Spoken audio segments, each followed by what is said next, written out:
அவசியம் தேவை. சாக்லேட் பிடிக்காது. புத்தகம் ஆசாம். பூக்கள்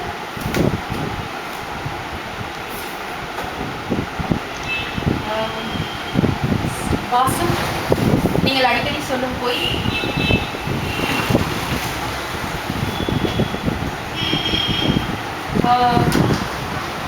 முகநூல் உபயோகப்படுத்துவதே இல்லை என்று என் கணவர். ஓகே. முன்னாடி காலத்துலலாம் யாராவது கண்டுபிடிக்கணும்னா வெத்தலை மை போட்டு கண்டுபிடிப்பாங்க. அந்த மாதிரி நான் நிறைய பேரை ஃபேஸ்புக்கில் கண்டுபிடிச்சிருக்கேன். நீங்கள் அப்படி ரொம்ப தேடி கண்டுபிடிச்சிருக்கேன். யாருமே நீங்கள் மறுபடியும் வாழ நினைக்கிற நீங்கள் ரொம்ப ரசித்த ஒரு நிமிடம் கடந்து கடவுள்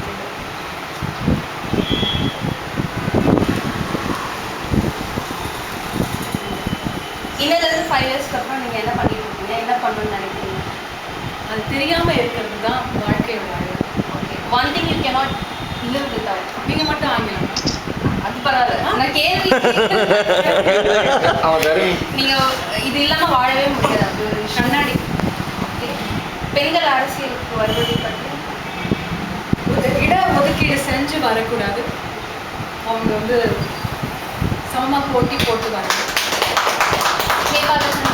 பட் இது வந்து ஃபீமேல் மட்டும் தான் சொல்லுவாங்க, மேல் சொல்லுவாங்க. அதுதான் நல்ல பரிதாபம். கே பாலச்சந்தர் பிதாமகன், பீஷ்ம பிதாமகன் தமிழ் சினிமாவில். நீங்கள் இது வரைக்கும் செஞ்ச கதாபாத்திரங்களே உங்களுக்கு ரொம்ப பிடிச்ச மனசுக்கு ரொம்ப தைரியமான அனுபவமா? உங்களை பற்றி நீங்களே ஒரு வார்த்தையில் சொல்லணும். உண்மையானது. இப்போ உங்களுக்கு ஒரு லீட் ஹீரோவோட ஹீரோயின் நடிக்க சான்ஸ் கிடைச்சா எந்த ஹீரோவை நீங்கள் சூஸ் பண்ணுவீங்க? இதுவே கற்பனைங்கிறதுனால நான் வந்து சுரேஷ் மேனன். இப்போ நான் சில சாய்ஸஸ் கொடுத்தா அது நீங்கள் ஒன்று சூஸ் பண்ணுவேன். மூவி, சீரியல், ட்ராமா, படங்கள். Writer, news anchor, artist. இல்லை, இது மூணுத்தில் என்ன நான் ஏதாவது ஒன்று நீங்கள் என்னவா இருக்கலாம். எழுத்தாளராக இருக்கணுமா இல்லை என்ன சொல்லியிருக்கேன். நடிகரா? தமிழ்நாடுவா பாண்டிச்சேரி? என்னை வாழ வைக்கும் தமிழ்நாடு. பணமா புகழா?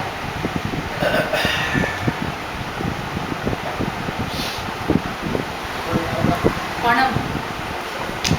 தமிழா மலையாளம்? இரண்டு.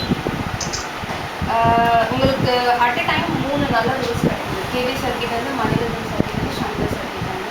ஒரே டேட்ஸ். யார்? மணிரத்னம். ஒரே ஒரு நாள் உங்களுக்கு வந்து God is giving you it's your day. இந்த ஒரு நாள் ஃபுல்லாக நீங்கள் உனக்கு என்ன வேணுமோ அதெல்லாம் செஞ்சீங்க. அன்றைக்கெலாம் நீங்கள் என்னென்ன பண்ணுவீங்க? மழையில் நிறைய ஃபுல் டேவா? Okay. What completes your life? உங்கள் வாழ்க்கை எதுவும் முழுமைப்படுது? என் குழந்தைகள். ஒரே ஒரு சைக்கலாஜிக்கல் கொஸ்டின். ஒரு சினாரியோ, நீங்கள் வீட்டில் தனியாக இருக்கீங்க, யூ ஹேவ் அ சின்ன குழந்தை இருக்குது, நீங்கள் பார்த்துட்டு இருக்கீங்க குழந்தை, நீங்கள் சமைச்சிட்டு இருக்கீங்க. சேம் டைம் அந்த குழந்தை பசங்க அழுது மோட்டர் ஓவர்ஃப்ளோ ஆகி தண்ணி கொட்டுது. நீங்கள் சமைச்சிட்டு இருக்கீங்க, அந்த சமையல் வந்து அடிப்படைக்கு போகுது. காலிங் பெல் யாரோ அடிக்கிறாங்க, உங்கள் ஃபோன் எடுக்கிறாங்க. நீங்கள் எதை ஃபஸ்ட்டு அட்டன் பண்ணுவீங்க? அது இந்த கேள்வியில் எது சுபாவுக்கு இன்னும் கல்யாணம் ஆகி குழந்தை பிறக்கலன்னு தெரியும். குழந்தை. I read this question please. சரி, யாராவது இந்த சைக்கலாஜிக்கல் கொஸ்டினோட இன்டர்பிரேஷன் தெரியுமா?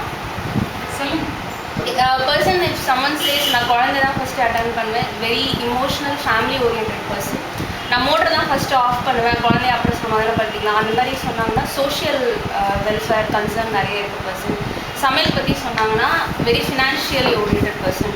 காலிங்கில் தான் ஃபஸ்ட்டு அட்டன் பண்ணுவேன்னு சொன்னாங்கன்னா ஃப்ரெண்ட்ஸ் அண்ட் ரிலேட்டிவ்ஸ்க்கு ரொம்ப இம்பார்ட்டன்ஸ் கொடுக்குற பர்சன். மொபைல் தான் அட்டன் பண்ண சொன்னாங்கன்னா வெரி செல்ஃப் சென்டர்ட் பர்சன் அப்படின்னு ஒரு இன்டர்பிரேஷன். அது குழந்தைய பார்த்துக்கிறவங்கன்னு நீங்கள் சொன்னீங்கல்ல, நான் ஒரு அம்மாவாய் மட்டும்தான் அந்த நிலைமையை பார்க்க முடிஞ்சுது. ஒரே ஒரு முடிஞ்சது. நீங்கள் வந்து ஒரு குழந்தையை பார்த்து கொள்ளும் ஒரு பெண்மணியாக நீங்கள் கேட்டுட்டீங்க. அப்போ அவங்க எந்த வேணா சொன்னால் அவங்க மனநிலையை வந்து இது மாதிரி அனுமானிக்க முடியும். ஆனால் நீங்கள் கேள்வி கேட்டது ஒரு தாய். ஒவ்வொரு ஆணிடம் கூட நிறைய ஆண்கள் வந்து அவங்கள்ட்ட ஒரு தாய்மையும் இருக்கும், ஒரு மதர்லி இருக்கும். இப்போ எனக்கு வந்து